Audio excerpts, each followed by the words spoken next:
Aujourd'hui, on vous présente la fameuse manille textile. Il en existe plusieurs versions, de plusieurs tailles et types de construction.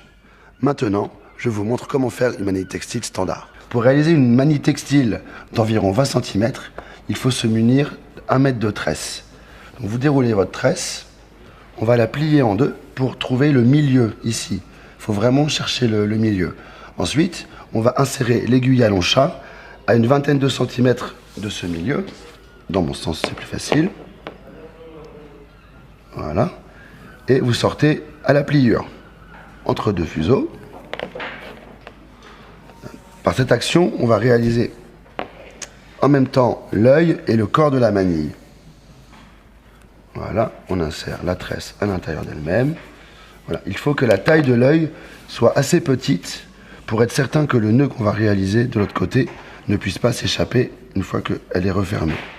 Voilà. Et ensuite, avec les deux brins ici, nous allons réaliser le nœud de sifflet de Bosco.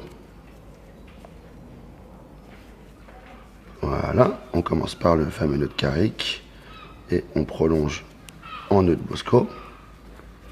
Voilà. Il faut savoir que la résistance de cette manille textile va être équivalente à celle de la tresse qui a servi à la fabriquer. Ici, on se sert d'un 6 mm, donc la manille textile va avoir la résistance d'environ 3,5 tonnes. Il faut vraiment bien serrer la manille, voilà ici, bien serré dans tous les sens. Voilà. Nous allons couper en gardant 5 mm de dynéma, de manière à bien brûler le dynéma, pour être sûr que ça fasse une butée ici et que ça ne puisse jamais se défaire.